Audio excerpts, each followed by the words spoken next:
protecting our kids from child sexual abuse is not about eliminating risk. It's about reducing risk. And in fact, if you try to eliminate risk, you'll probably inadvertently harm your children. So those are really kind of the core pieces behind healing, is we have to first become aware of it. We have to then learn to regulate. Then we have to learn to act with intention. And so as you start talking about and you start advocating around the issue, whether that's on the prevention side or advocating for survivors to heal, survivors will start opening up to you. Then you do have to be in a place to give them space. In that case, what we ask, a little bit to your question, when people do disclose, is it always starts with a thank you for trusting me message, then follows like, I'm in your corner. How can I help? You get to control what I do with this. This is your story, but I want to help. How can I help? So that's the spirit of any questions that we ask once that disclosure's happened. Raw, uncut, and unapologetic. Welcome to Men Talking Mindfulness. All right, everyone. Today's guest is Chris Yadon, the managing director of Saprea, a global nonprofit leading the fight against child sexual abuse and its lifelong impact. Chris has spent years at the junction of nonprofit leadership, advocacy, and healing, guiding thousands through recovery and prevention work. Under his leadership, Saprea has become one of the most trusted organizations offering free healing retreats, education programs, and community tools for survivors and caregivers. We're bringing Chris on today, not just to talk about the problem, but to also help demystify the path to healing, especially for men. This is a conversation for anyone who's struggled with the unspoken trauma, who's ready to stop carrying the weight alone, and who wants to understand how we, as a society, can respond with strength, truth, and compassion. Chris, welcome to the show. So glad to have you. John, Will, really good to be with you. Thanks for having me. Yeah. Pleasure. And Will, good to see you as always, brother. I'm down in Dallas, so I'm only 1 hour behind you today. Good to see you, my brother. And guess what? With Dallas, what's coming up in Dallas here in October? Maybe the audience can tell us. Ding, ding, ding. You are correct. If you said there's a Spartan race in Dallas, Texas, October 19th, 2025, please join our team. Head to mentalkingmindfulness.com to learn all about it and sign up. We're going to have fun down there. It's great. It's going to be just a community opportunity for us to get together, and connect. We're going to do a 5K race. It's only 3.2 miles, so don't be too intimidated, or 3.1 miles, so don't be 2 minutes. I know, exactly. Don't be too intimidated. It's going to be an obstacle course. We're going to have fun. I can't believe it's like we're already in July 1st. We're recording this, so it's like we're already in summer. So October be here before you know it. But let's do our one breath grounding practice.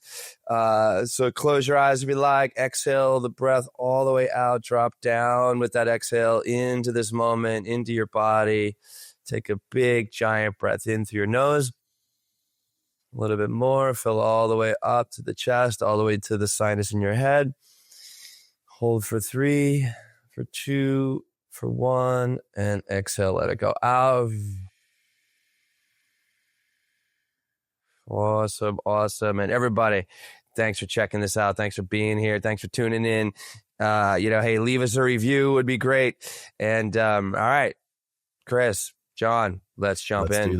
Let's do this. All right, Chris, thanks for bearing with us for that long intro. But hey, brother, so appreciate what you're doing. I mean, clearly, like I said, when we were in the green room before we hit record, this is near and dear to my heart. I know many people who have been through this, have experienced it on both sides of the coin, whether it was to them themselves or to their child. And now, being a parent, I've got 3 young children. This is very important to me to work to prevent this and to work to heal it for those who have experienced it. So that said, you've worked with a ton of survivors, as I said in the beginning. But before we kind of take that deep dive, if someone listens to this episode all the way through, what do you hope they walk away with? Like what might shift for them? A couple things. First of all, child sexual abuse for men is a particularly sensitive topic. Most men that experience child sexual abuse bury it. That's still true today. It's changing. It's slowly changing. It's changing.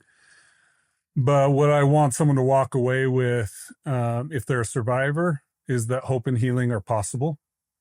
If they're a parent, that there are things they can do that don't take a lot of work that significantly reduce the risk that they will be abused.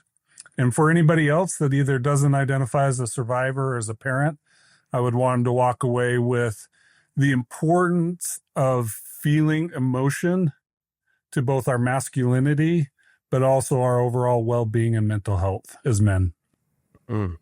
Beautiful. Yeah. And yes, if people don't listen to the rest of the show, I hope they walk away with that. So thank you for that, Chris. So what brought you to this work? What started you on this path? Yeah, it really dates back to when I was younger, even though I didn't realize it then. I grew up right next to a beautiful cherry orchard. It was Grandpa's orchard. And, I'd go out on his irrigation turns, ride on the tractor, rumble around with him.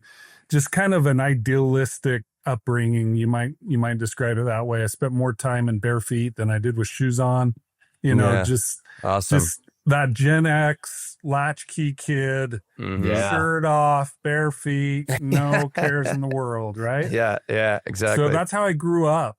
And there was trouble at home, but I dealt with that trouble by checking out and by numbing my emotions. And so that idealistic viewpoint I had was really came about as I ignored what was really happening around me. When it comes to child sexual abuse specifically, I wasn't aware of this until my young adult years, but several of my family members experienced child sexual abuse. I didn't experience it personally, but I had several family members that did. And I remember when I learned about that as a young adult, I was very, very angry. I was angry at how it was dealt with. I was angry that it happened. I was angry that society was telling us to shove it under the rug. And as it goes with anger, if we can deal with that emotion in a healthy way, it actually turns to action and advocacy, which really is where my journey of advocacy around this issue was born. So when the opportunity came in my career to do this full time, it was one of the easiest yeses I've ever given. It wasn't where I started my career, but it was an easy yes for me to engage, and haven't looked back since. Nice. Chris, do you have kids? I do. I have 6 and my goodness, 2 grandkids. I'm a grandpa, guys. Wow, that's man. awesome. You look great. Hey, thanks. So as a dad and now a grandpa, how does this affect you personally? So when we talk about child sexual abuse, I think it's pretty core to our biology as men to be protectors, and it's something we shouldn't ignore. How we act on that can be healthy or unhealthy, but the fact that we want to protect is pretty core to our nature and our biology. So the key for me as a father and as a grandparent is, how do I direct that energy of wanting to protect my kids in a way that's healthy for them and reduces risk for them? Because you can protect in a way that actually has collateral damage, if you will, on your kids, or you can protect in a way that empowers them and strengthens them. And finding that balance can be tricky. And that's where our resources at saprea.org become so valuable, is they're very, very strong research-based resources of how we can actually reduce risk that our kids will be abused. And I keep emphasizing that term, reduce risk, on purpose, because protecting our kids from child sexual abuse is not about eliminating risk. It's about reducing risk. And in fact, if you try to eliminate risk, you'll probably inadvertently harm your children. I mean, we can't wrap them in bubble wrap and not expect bad outcomes. So it's really that perspective in terms of how I approach it as a parent and a grandparent. Reducing risk. What can I do to reduce risk? Definitely agree with reducing versus eliminating. I've tried to eliminate risk at times, and I've got young kids, an 8-year-old, a 4-year-old, and a 6-year-old in the middle, a little boy in the middle of 2 girls. And I've tried to eliminate risk, and it's not specifically with regards to child sexual abuse, although definitely work to limit or reduce it there. But I've tried to limit it in other spots, and it's come back to bite me. So for a parent, what should we be looking for? Like who have you seen as the people who do it the most? Like the people who are actually doing the child sexual abuse, family, society, church leaders. I know that's become something, and I don't want to say that all church, but it, there have been violations. Friends, I know some girls that I went to school with, they would hang out with their friends, and then they would be abused by that person's either father or brother.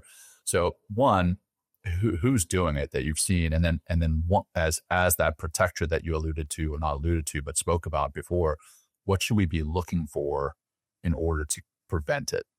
Yeah, I love your question because you served up a softball.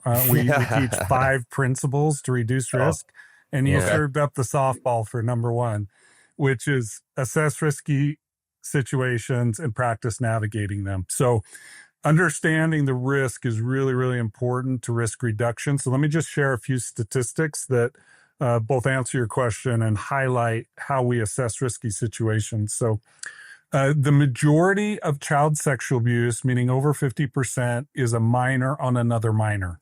So that should immediately send messages to us as parents like, oh, it's not the creepy guy in the white van. Yes, that's still an issue, but that's not the primary risk. So it's like, okay, what situations am I putting my kids in where they're alone with other minors and could be at risk? Well, we dive a little bit further and we learn that the average age of a minor that sexually harms another minor is 14. So now I'm like, okay, 14-year-old potentially abusing a 7, 8, 9-year-old. That's a high-risk situation. So I start thinking about that in terms of babysitting, get together with cousins or friends older siblings, right? And then my attention to where the risk is starts to elevate.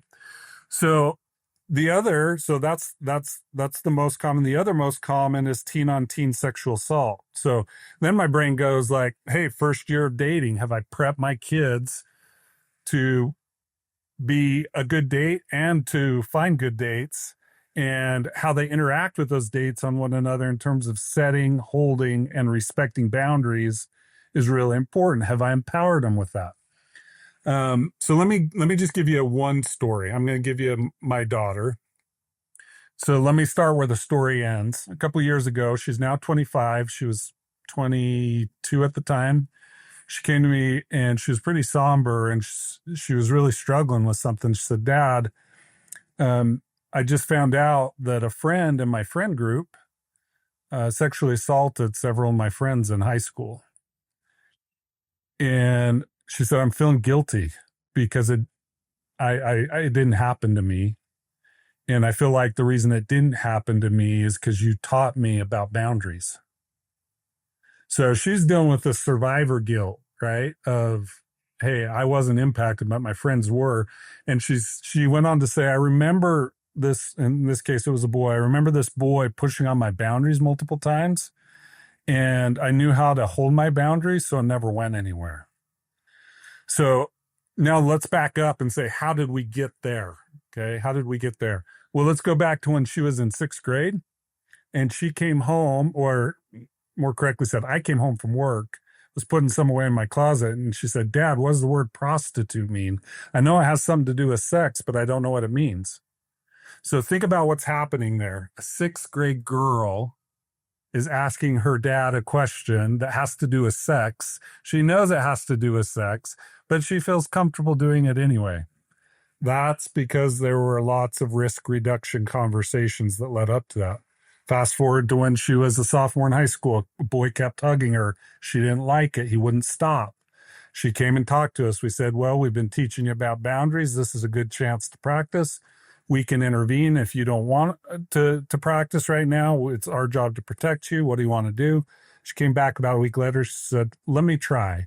And it was a couple weeks after that, she came back really excited. And she's like, Mom, Dad, he finally got the message. I had to get in his face a little, but he finally got the message. right? So she's learning how to set and hold boundaries. That's a hug, right? A hug generally isn't considered a sexual assault, right? But she was learning in that circumstance how to set and hold boundaries, to where later, and there were several other parts of her story I could share, but in the interest of time, until later when it did matter, when this boy that had assaulted some of her friends was pushing on her boundaries, she knew how to deal with that risk. So that's a real world example of how risk reduction happens. It's thousands of little talks, not one or two big talks. Don't get me wrong, we still need to do the big talks, but it's thousands of little talks, and I can share some more examples of that on how those reduce risk. I definitely want to get into that, and I want to talk about, once somebody is sexually assaulted in one way or another, how they heal. But I want to actually kind of maybe ask you a question that maybe you've not been asked before. I don't know, maybe it's a little bit verboten, if you will, but why do people do this? I mean, sure, there's a sex drive, right? But why do people do it? And then those people that do it, how do they stop whatever it is driving them to do it? And then taking that one step further, if they do commit it, what should they do? All right, let's start by just separating a little bit. The reason a minor does it to another minor is very different than the reason an adult does it to a minor. Okay, so let's deal with the adult side first. So when we're talking adult perpetration, pedophilia, all the ugly things that come with it, there's two major drivers for them.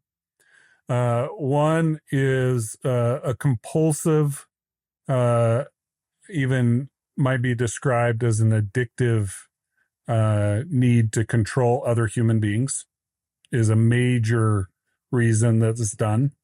The second is attraction to minors, and how they get there is a longer story. But those are the two reasons adults tend to perpetrate against minors. One of those two things, control or attraction, sexual attraction to minors, which is an unhealthy form of sexual attraction. The reason a minor does it can be very different. It can be repeating what they've experienced or seen done through, let's say they've been viewing violent porn and they see those acts being done as a 14-year-old, they may act out on that. Maybe they were abused themselves and are repeating that behavior. There can be some control elements with minors as well.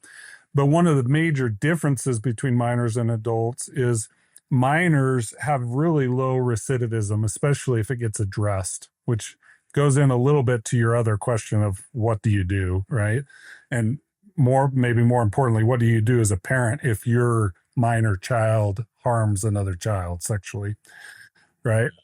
Recidivism for adults is the exact opposite end of the spectrum. Interventions, though there continues to be promising and emerging interventions, there hasn't been major breakthroughs that says, here's how we solve this for adults. We haven't figured it out yet, which is discouraging, but we need to speak the reality. So if you're dealing with this as an adult or a minor, so as a minor, I'd really say, Mom, Dad, I know it's hard. I know you want to protect your family, but the sooner you get professionals involved, which is going to include some legal ramifications in most states, the more likely your child will not turn into an adult perpetrator. Right. And not only are you protecting your child that's harming, but you're also protecting other children from being harmed and other potential children in the future from being harmed. The greatest risk to your child, if they're sexually harming others, is for you to sweep it under the rug and bury it because it's hard for the family to deal with. And you're actually making it more likely that they're going to repeat the behavior and have that behavior continue into adulthood. So, Mom, Dad, you've got to just bite that and deal with it and deal with the repercussions of it. For adults, there are different interventions, but my number one thing I would say to an adult that's struggling with it is turn to professional therapy, and specifically in that professional therapy, work with someone that specializes in sexual harm. Don't go to a generic therapist. It won't work. They're not prepared to do what it takes to help you. So I'll just pause there to your question. We can dive deeper in any of that, but I'll just stop there. It's a lot, the last piece, that was a lot, and forgive me, I asked a lot, so totally understand the response. So the last piece is for those who do commit it, what should they do? So, as an adult, let's say one of our adults listening has, I'm going to come to the percentage piece here in a little bit of people who have both committed it and who have had it. They've been on the victim side, but maybe one of our listeners has done it. What do they do in that point? Engage with a therapist, and as horrific as it is, engage with law enforcement. You've got to be accountable if you're going to deal with this. If you don't deal with it, the likelihood is you're going to continue to harm. So if you're in a spot that you're like, I've done this, I don't want to continue to harm, you've got to engage with professional therapy, and you've got to engage with law enforcement. Those are your two channels. I mentioned coming to the percentage piece. What percentage of the population has been exposed to childhood sexual abuse? Stats are always tricky when it comes to incident rate. So I'm going to share a stat with a little caveat. Understand that caveat is depending on the study you look at, the stats will vary, because how researchers define abuse changes. But the stat we use at Saprea is... There's also a piece that, like, who talks about it, right? Like, who's going to say that they were abused? I'm sure there's a large number of people who were abused that don't talk about it, that especially men. The stats. The answer to the question is 1 in 8 children worldwide, and that actually carries to U.S. stats as well, are sexually abused by age 18. And that is 1 in 4 women, 1 in 10 boys. You'll see the stats vary more on the boys than the girls, because boys don't disclose as readily. So you'll see the stats for men anywhere between 1 in 6 and 1 in 20, but we land on the 1 in 10. For girls, you usually see somewhere between 1 in 3 and 1 in 7, somewhere in there. So it's a high percentage of our population. We have millions of survivors walking our streets. They're in our offices. They're in our families. They're in our communities. They're all around us. We may not realize it because most people don't talk about it, which is part of the problem we've got to solve. But the other stat I'll share with you that goes a little bit to one of your earlier questions is when it comes to where the risk is, survivors know their perpetrator 80% of the time. In other words, they're in their circle of trust, right? You brought up religious leaders, could be in that circle of trust, a coach, a teacher, a family member, right? A friend. That's 80% of the time. Again, depending on the research, between 10 and 20% is by a stranger. So stranger danger is still relevant, but it's not the dominant part of the issue. Yeah, that makes it even more scary. Yeah. I mean, it's scary regardless, but it even makes it more. So we talked about, men not talking about it. So we talked about men not talking about it. What percentage of men, maybe not even, don't worry about the percentage, but let's talk about why men aren't speaking about it, and how do we heal? How do we speak about it? How do we make that more societally accepted to speak about it? Yeah, so the first part, why men don't speak about it, let's start just with disclosure. 15 to 20 years on average is the time between when the abuse happened and first disclosure for men. So think about that, right? They're burying it after it happens. So most men aren't even disclosing till adulthood, if they disclose at all. The reasons men don't disclose, there's two primary ones. Shame is relevant to both men and women survivors of child sexual abuse, but men deal with shame differently. And there's a significant amount of shame due to the perception that sexual abuse violates masculinity norms of strength, of stoicism, that holding it together, of our agency, like we get to choose our destiny. Also challenges heterosexuality. So for heterosexual men, there's a real fear that people will perceive them as homosexual. The reality is child sexual abuse has nothing to do with whether you're hetero or homosexual. There's fears of being labeled weak or not a real man that men deal with, right? If I was a real man, this would have never happened to me. I would have stopped it. I would have controlled the situation, right? And so those elements of shame really, really weigh on men and drive them into secrecy. And that's the biggest reason why men don't disclose. It just makes a lot of sense what you're saying. I could see how, God, that hasn't been part of my past, luckily either. But I could see how men would sit very, very deeply in shame. And men sit in so much shame about so many other things, right? And that's like, that don't even come close to sexual abuse. So I could see then just burying that for, if it's, maybe 15, 20 years, but if not their lifetime. But that's. Yeah, I was going to say, for the hetero homosexual piece, what for young men who are assaulted by women, there's probably a level of shame there. Like, well, I was a man and I didn't stand up to that woman. Or the flip side is, oh, you're a stud. You got assaulted by a woman. That's like, yeah. Really, like you see these teachers who are, mid 30s, early 40s, taking advantage of a 14-year-old. And if he were to say anything, then they're going to be like, oh, way to go, man. You got laid. And It's like, come on, really? Is that where I got lucky. Yeah. Right. A woman 10 years older than me, doesn't matter if I'm 15 and she's 25, I got lucky. That message is fed and reinforced to boys and men constantly. It's changing slowly, but growing up a kid of the 80s, I was fed it every day in media. It was reinforced in the locker room. Yeah, same. We didn't know different. This is what we were taught. Hopefully we're doing better with our rising generations on this, though I think we still got a lot of room to grow.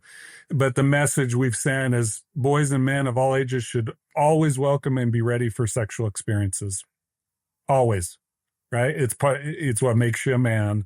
And it's just not true. Another thing that's really challenging for men with shame is almost in all cases, men have a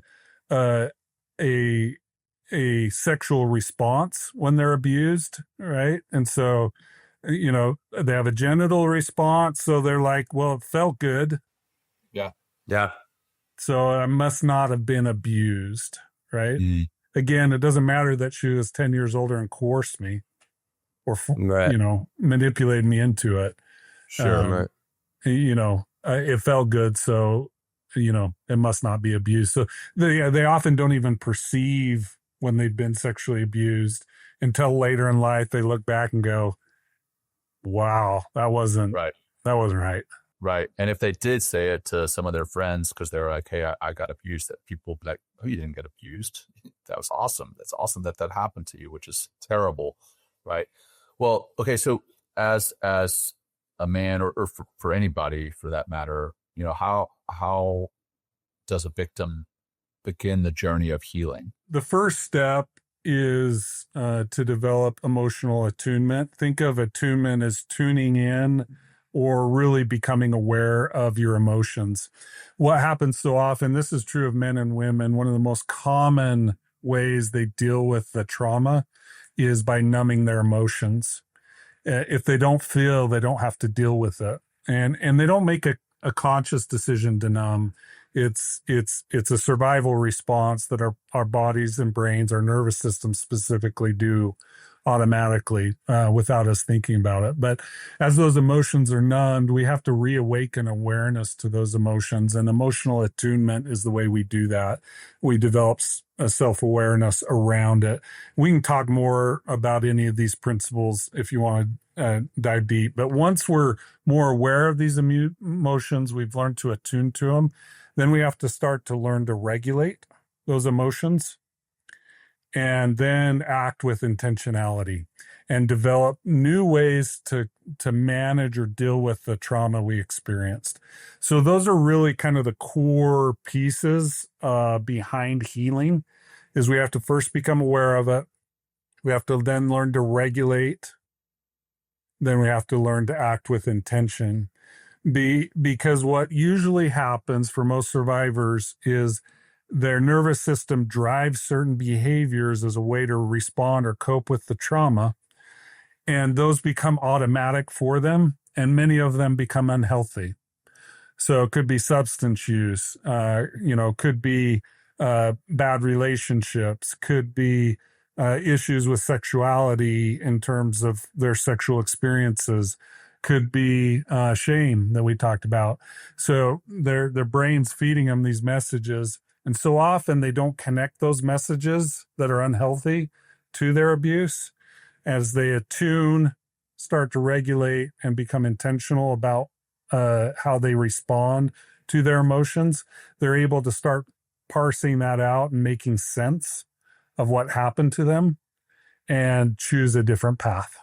For a man, let's say, because this show's typically for men, or majority of our listeners are men, what typically happens to a man who does decide to come forward with this past and present it, as far as emotionally what's happening to them, maybe what's happening with them, with their family, as far as accepting them for coming forward with this, what's happening after a man opens up? One of the first things that they're likely to deal with is facing the fear of breaking or emotions overflowing. So especially if they've numbed their emotions and they're starting to awaken those, the reality is they haven't learned to regulate yet in most cases. So those emotions are likely to overflow, and it's going to be really tempting for them to put it back in the box and never talk about it again. And even though I wasn't a survivor myself of child sexual abuse, I did learn to numb as a kid for other reasons.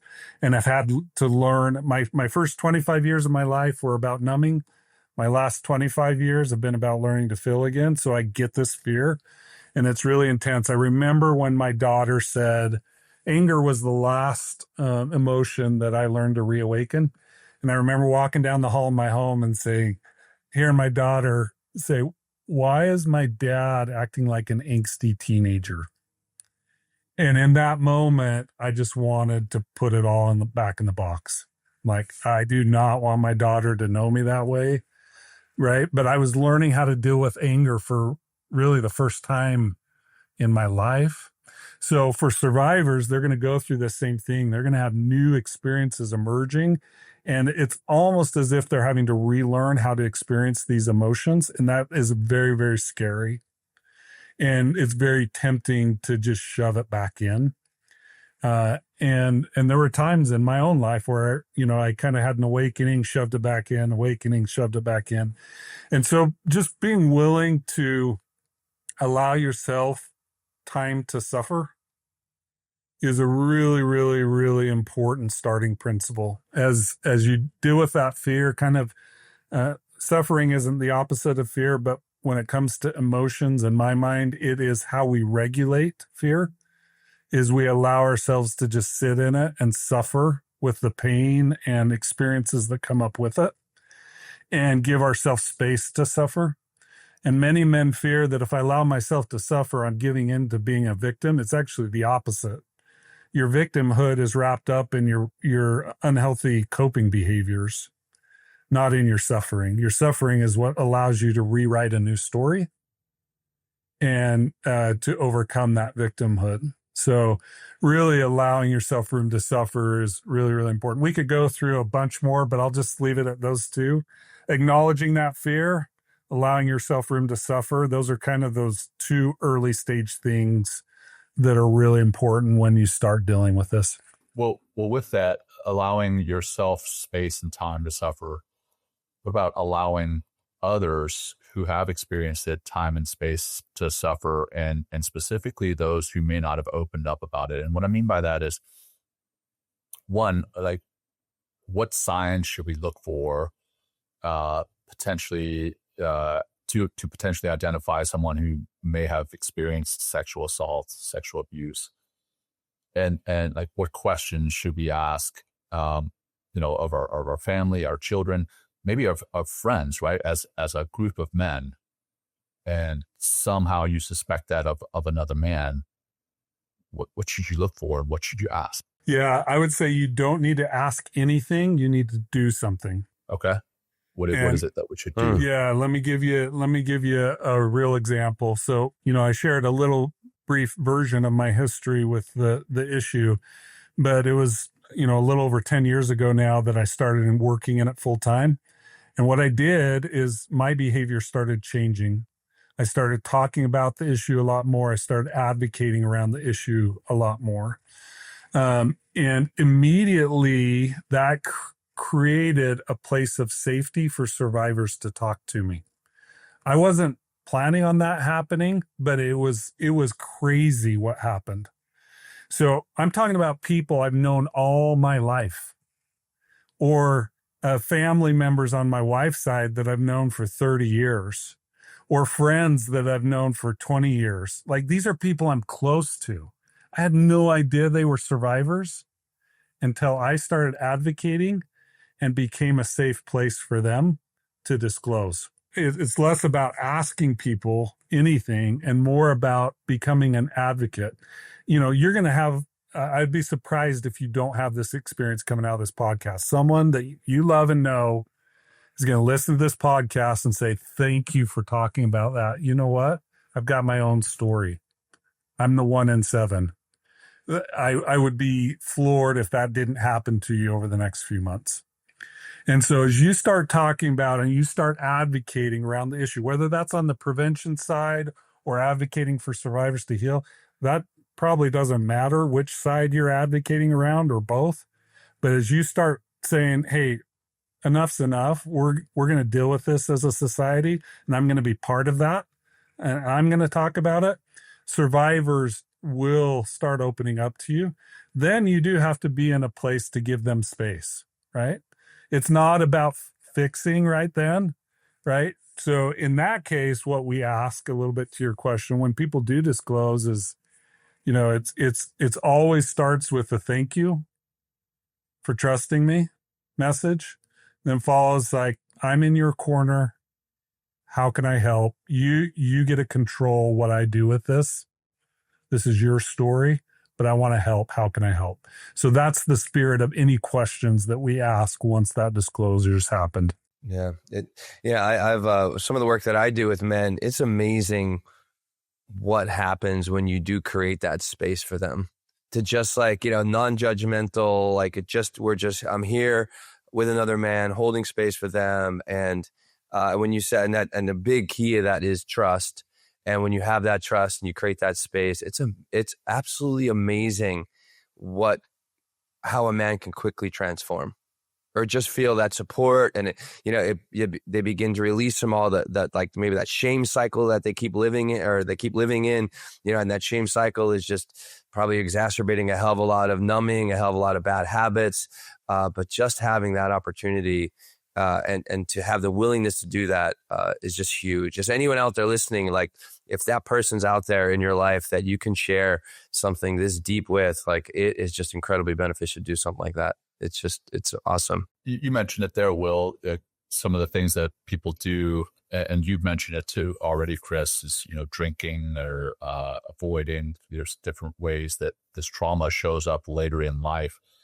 How specifically does it maybe show up in relationships, in work, in leadership, in health? And I'd imagine there's even places where people are trying to overcome their sexual abuse by overworking, excelling, trying to make up for their guilt? How does it show up? Yeah, lots of different ways, but I'll hit on a few that you brought up. So the last one you brought up, hyperproductivity, very, very common for survivors.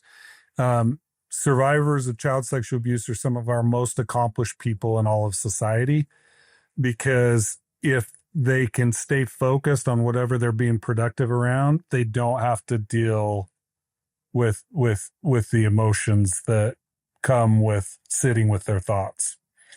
And hyperproductivity is not only one of the signs, but it also is cyclical. And they'll often be so hyperproductive, they'll do it at an unsustainable rate. And so one of the signs is you'll see a highly productive individual that crashes at intervals. And meaning their hyperproductivity is beyond their actual capacity. They're using it to numb or avoid something. That's what drives them.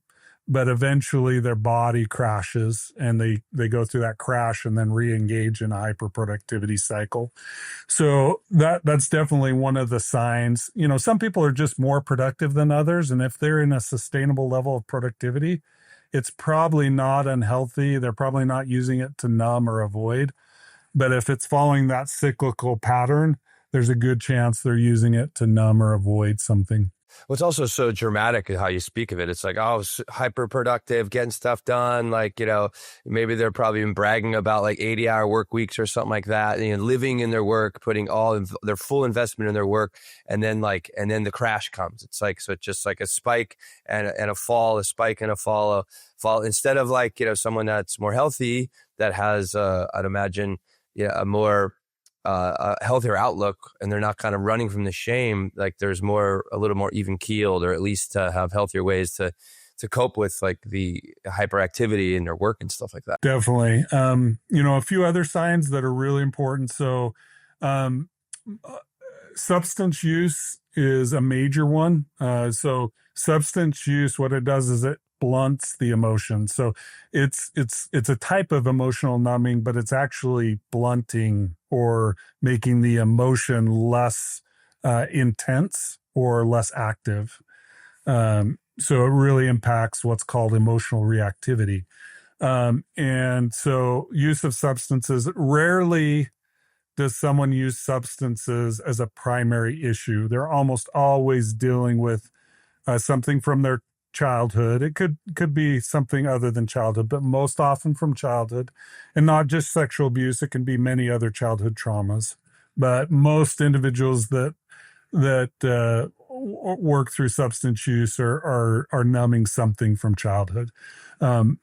Another key sign, at least in relationships, is inability to. This is back to that term attunement. So attunement has two sides. It's that self-awareness and tuning into our own emotions. But the other side of attunement is the ability to tune into others' emotions, which has a lot of the empathy piece to it, and the ability to let others' emotions flow through you and allow you to experience them in a healthy way and tune into emotions. The way I often like to describe attunement is an analogy. So think of attuning to ourselves as a violinist in an orchestra tuning her own instrument, right? She gets it just right. But she also has to tune in to the other violinists and the entire orchestra. That's that outward or external attunement. So people that struggle with trauma often have a really hard time attuning with others.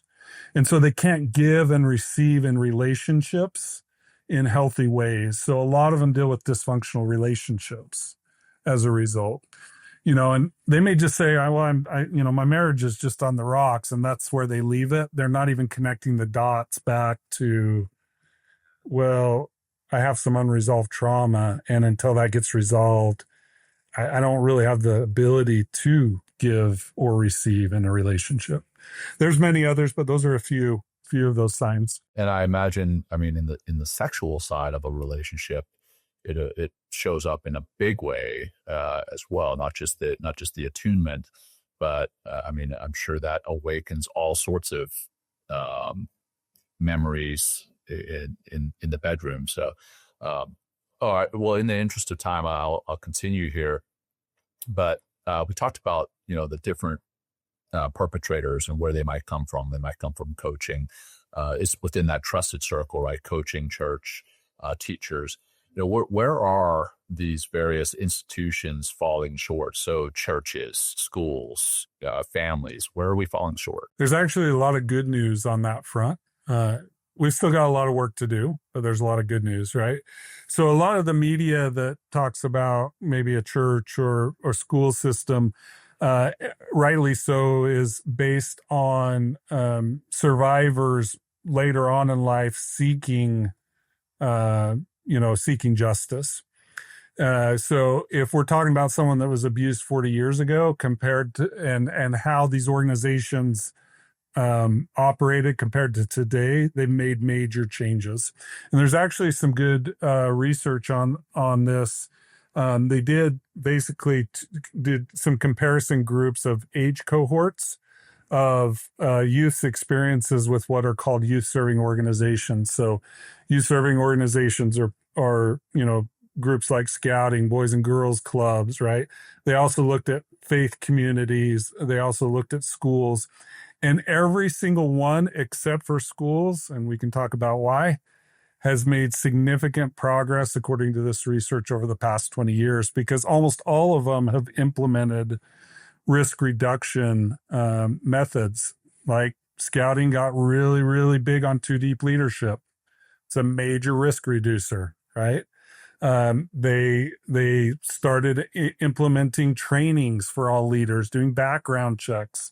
So each of these risk reducers didn't eliminate sexual abuse in scouting, but we're seeing actual statistically significant reduction in its impact. So I applaud those organizations, and also at the same time am clapping for them to encourage them to keep going. They're not done.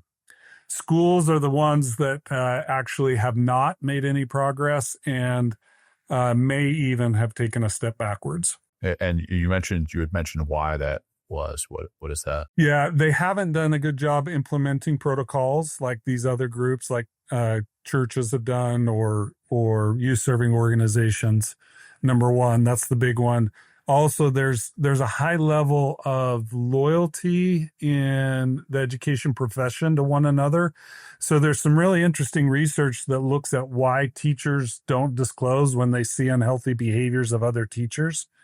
And it's largely driven by their desire to not have a negative impact on their system where they work, right? Whether that's that school or that school district.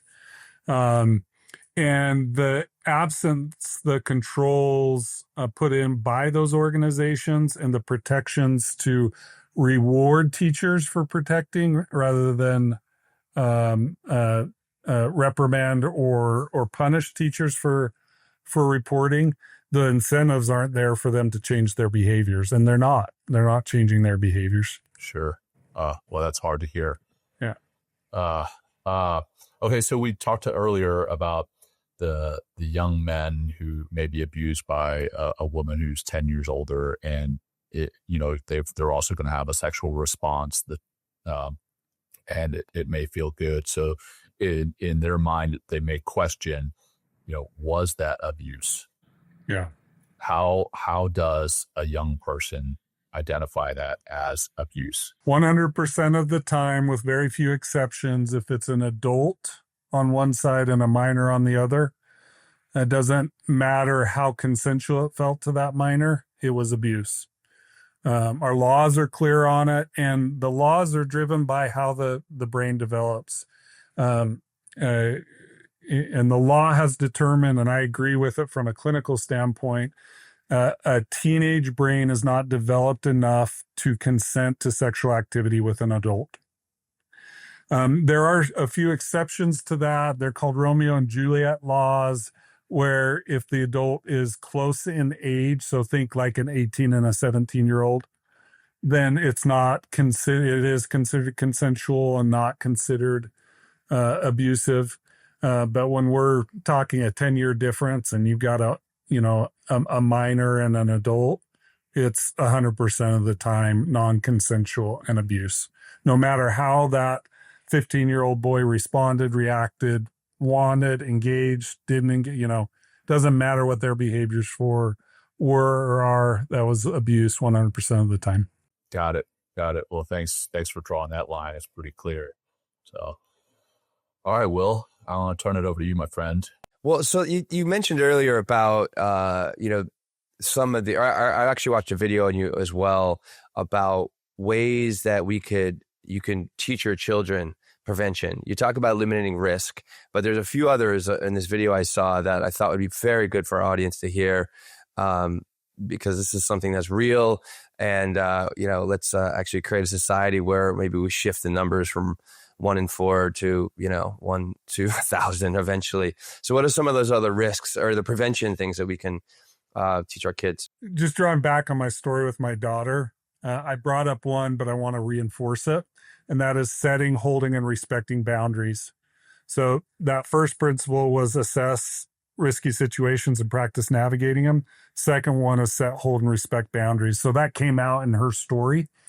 And teaching our kids how to set boundaries, how to hold boundaries, and how to respect boundaries addresses both sides of this, right? Respecting boundaries is about honoring what the other person wants. So let me kind of bring that down to real world. Probably if you were to ask my kids, what is the most common thing mom and dad say in our house? It's listen to her voice or listen to his voice, right? That is 100% us teaching to respect a boundary, right? So maybe I've got an 18-year-old right now and a 10-year-old in my home, and the 18-year-old loves to tease the 10-year-old. He's had 18 years worth of, hey, do you hear what she's saying? She's asking you to stop. You need to stop, right? So that is how you teach both sides of boundaries. In terms of setting boundaries, very similar. When my daughter that daughter I told the story about went to prom, there was a boy and she wasn't sure about him. She didn't know well, so she wanted to set boundaries. So we practiced with her. This is the conversation you have with him. The boundaries she wanted set were she wanted to stay in the group the whole time and she wanted to be home at a certain time. Right?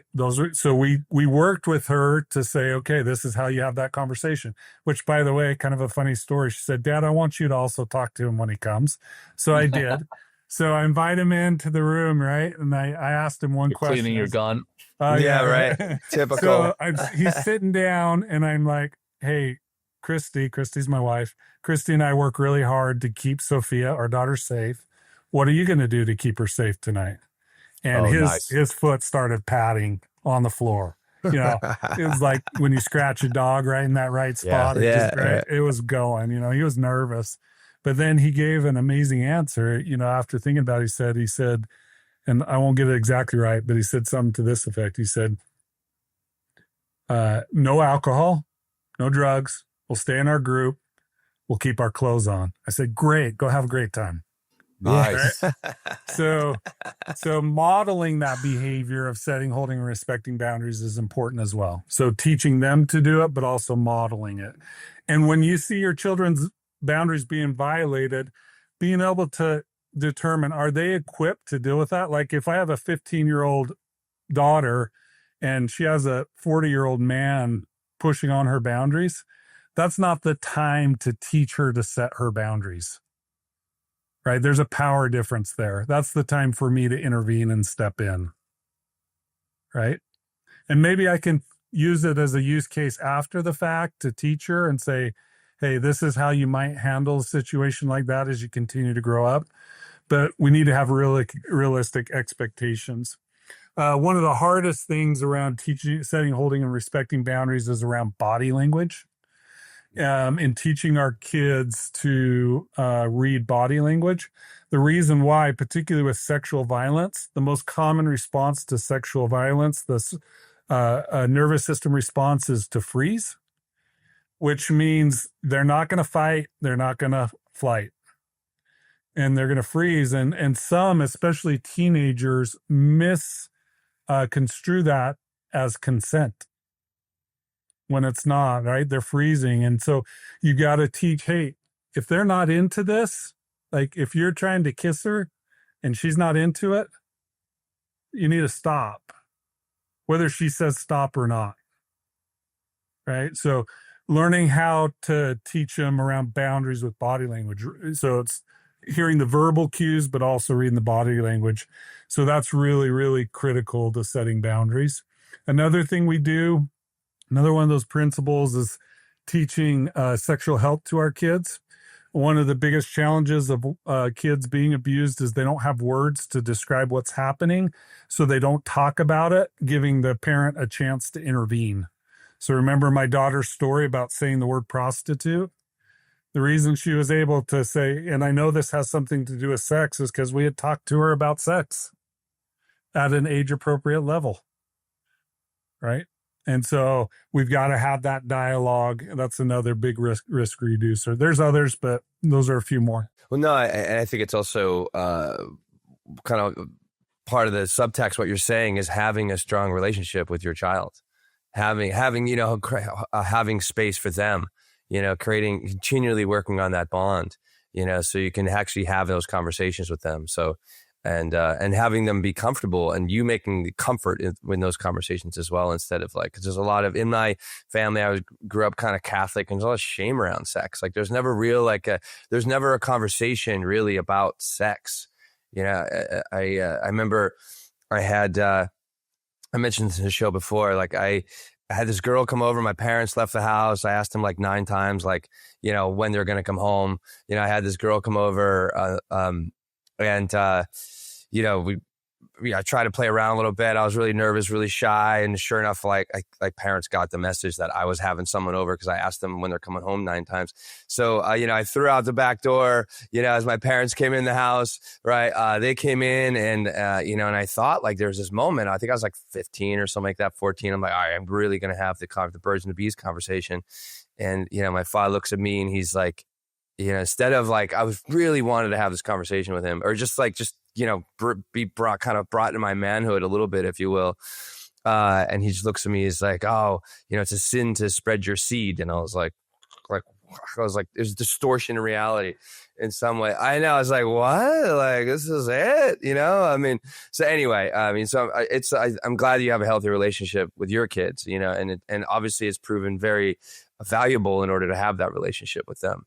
But if a man's listening or even a woman's that's listening and they're kind of waking up to the fact oh, I might have been abused, or they've been kind of bearing it for quite a while, what would the healing process look like for them? It maybe the first couple steps and maybe what they can expect, down the road a little bit more. Yeah. I'm going to answer that question, but I want to point out something you said in your story that I think is really important for the listeners. Great. You talked about being safe for our kids. Mm-hmm. I can't emphasize enough to our listeners that as men, our emotional health directly equates to safety with our kids. We've got to get ourselves emotionally healthy if we want to be safe places for our kids. And I've lived that journey. I've been unhealthy. I know it. I know it's hard for us as men to go on that journey or even admit that we need to go on that journey, but it's worth it. I promise it's worth it. And if you need your love of your kids to be your motivator, I don't care what it is that motivates you. Let it be your motivator. Get emotional healthy. It's the most important thing you can do to create safety for your kids. Thanks for saying that. Yeah. So to your question of, what do people expect? It really depends where they're at in their journey. And a big part of what we do at Saprea is try really hard to meet people where they're at. So for some people, what that looks like is doing some resources or some work at home. We're really, really big advocates of what's referred to as psychoeducation, which is helping individuals through educational modules connect dots between what they are experiencing every day and their trauma. So they may know like their sexual abuse is nagging at them because it keeps surfacing, but they don't really understand what impacts it's had on them. That psychoeducation is really important. So, for example, on our website, we have 17 symptom-based modules where they can go and say, oh, I'm experiencing, John, you brought this one up, issues with my sexual health. I'm going to drill down into that module. For another one, there's a module on shame. There's another module on emotional dysregulation. So my emotions are all over the place and I can't seem to grapple it, right? So those modules are designed to say, okay, this is what you're experiencing, symptom. Here's what it has to do with your trauma. Because people aren't ready to heal until they can make sense of what they're experiencing, especially when it comes to trauma. So that's usually a starting point, is connecting the dots. So whether it's through self-service on our website or they come through one of our programs, that's always where we start. We start with that psychoeducation and say, this is how trauma impacts your brain. This is how trauma impacts your body. And immediately they start having aha moments. One of the most common phrases survivors say when they come through our program is, I've been in therapy for, and then fill in the blank, 17 years, 20 years, 10 years. Why hasn't someone taught me this? And it's because our therapeutic community, especially the way the pay models are with insurance, they reward diagnose and treat. They don't reward psychoeducation. And so most therapists diagnose and treat, much like physical health care. And it's really not the best model for mental health. Yes, we need diagnose. Yes, we need treat, but we also need a really healthy dose of psychoeducation. Once we have that psychoeducation, then we can start to make sense, okay, which of my symptoms I'm experiencing that are connected to my trauma are most acute? And that's when they can start saying, okay, that's where I need to go unpack with a professional or through a program of some sort or a support group. That's when I need to go unpack and start seeing what's in that box. And where possible, we're strong advocates of individual therapy, even though our organization doesn't provide it. We provide all the wraparound services that augment that therapeutic experience, that make that therapeutic experience work better or more, including something that will be relevant to you all, and that's a lot of mindfulness work. And we teach a lot of mindfulness work in our programming. What does that look like, if you can? What does some of that mindfulness work look like? I'm just curious. Yeah. So like in our 4-day retreat, as an example, there are several things that we have them do to engage or start to awaken their attention to mindfulness. The very first night we do a drumming circle.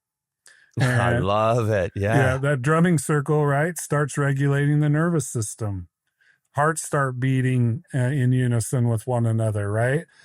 Starts calming. So, that gives them a little exposure to the power of music as a mindfulness activity. Later in that retreat, we're doing trauma-sensitive yoga, so some body work, right? We do an introduction to Muay Thai, which is a martial art, a mindful approach to martial arts. Muay Thai is a very mindful approach to martial arts. We do an outdoor, so our retreats are in a canyon, so beautiful setting. Do a nature experience that connects them through mindfulness. We do some really, really solid grounding work, much like you did at the beginning of this podcast, breath work, taste, smell. So we're just giving them exposure to all these different methods that they can engage in healing, and mindfulness is a big part of it.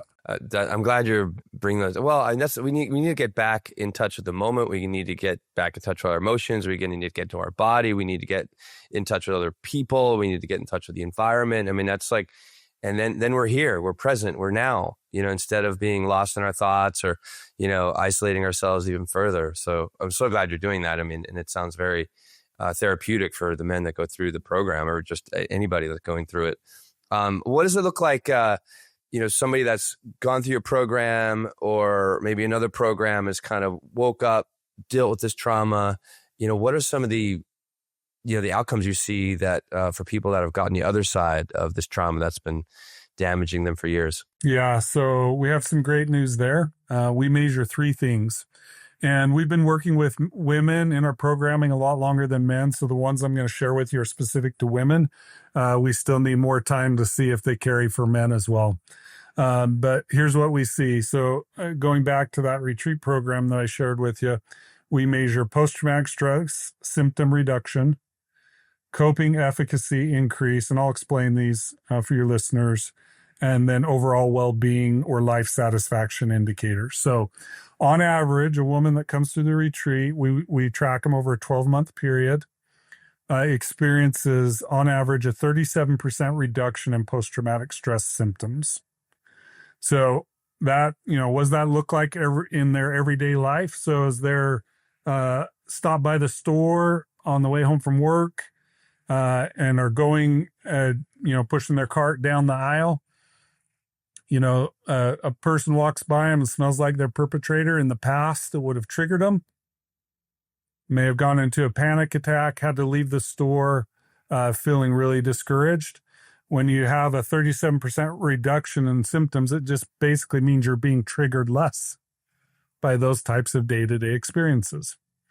So the coping efficacy, 19% increase in coping efficacy, which says when I do get triggered, what is my ability to cope with that trigger?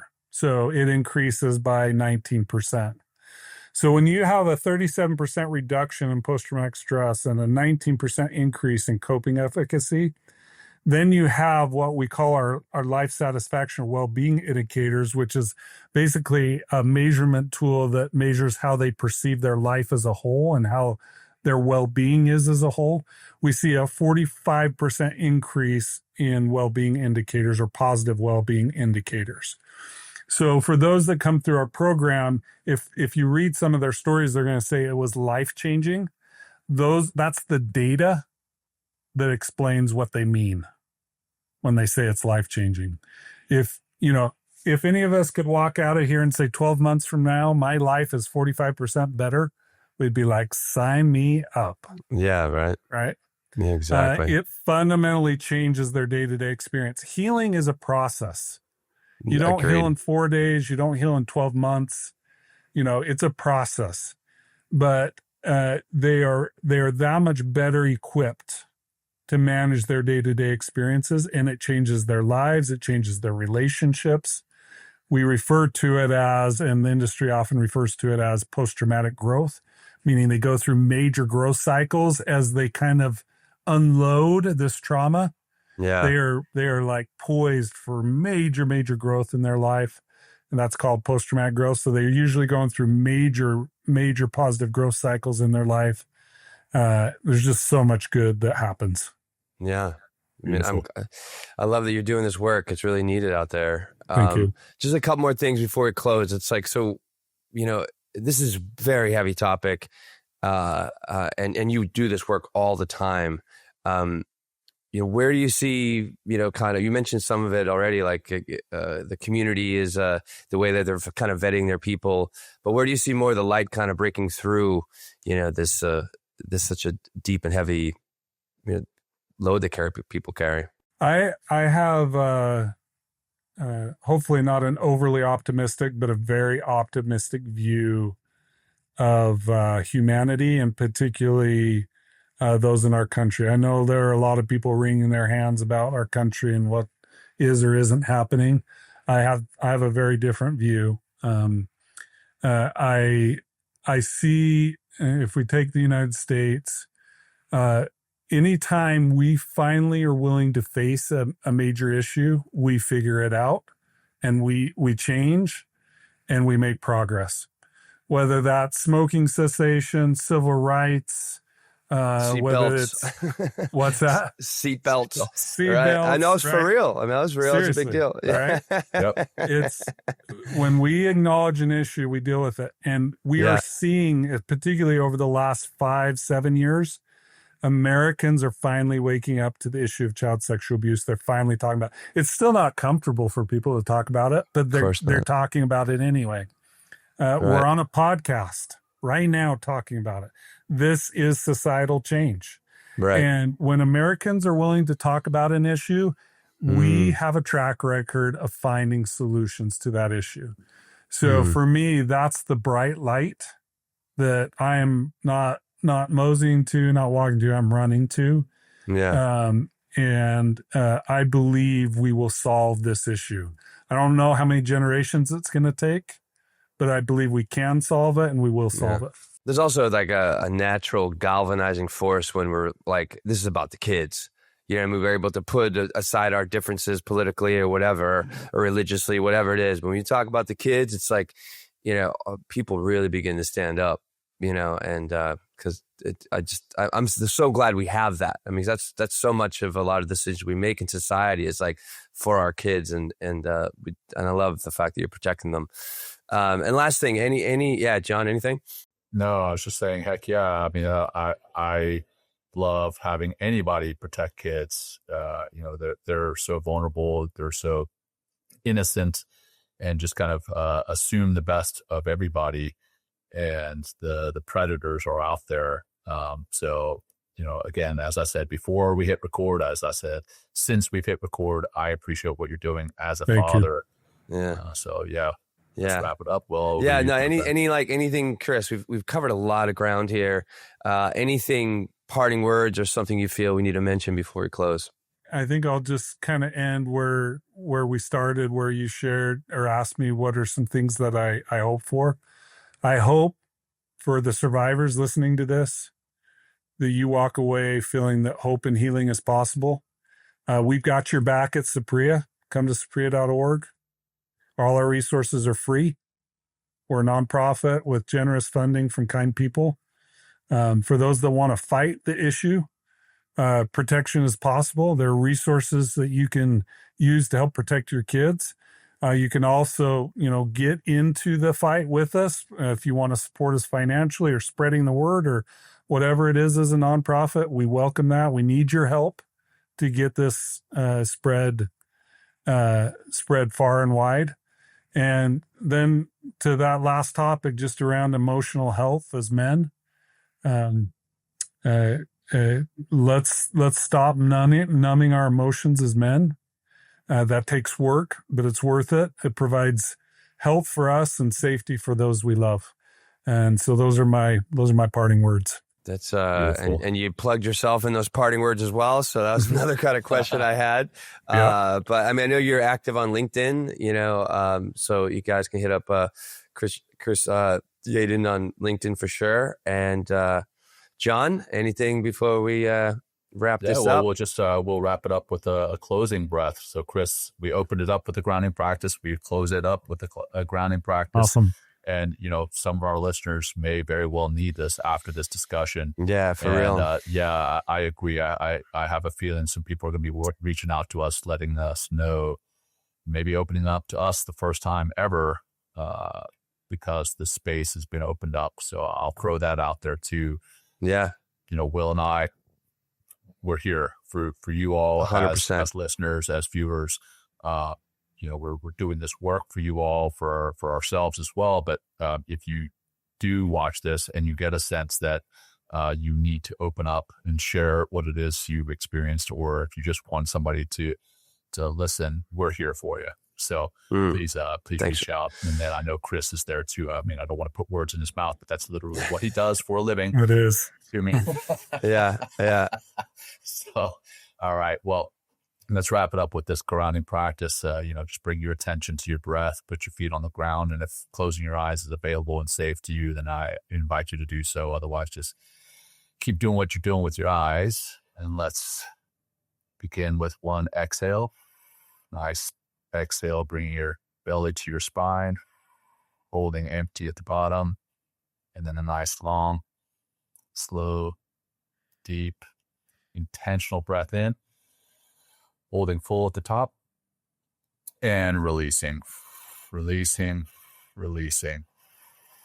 And that is a wrap. Chris, thank you so much, my friend. Really appreciate your being here with us today, but even more so, really appreciate the work that you're doing I hope that you continue to do this work, and I hope that people reach out to you, and I hope that others listening both open up and maybe reach out to you, Chris, to assist in your mission. Really believe in it. So thank you. Thank you. Will? No, that's it. Just a big thanks to you. Backing up what John said about reaching out. This is how things really begin to change. So, Right. find that courage and make the call. Well, thanks for the mic, guys. It's great to be with you. Yeah. Thank you, Chris. Thanks, Be well. listeners. Appreciate you all. Until next time, take care. Thank you for joining us today. We hope you walk away with some new tools and insights to guide you on your life journey. New episodes are being published every week, so please join us again for some meaningful discussion. For more information, please check out mentalkingmindfulness.com.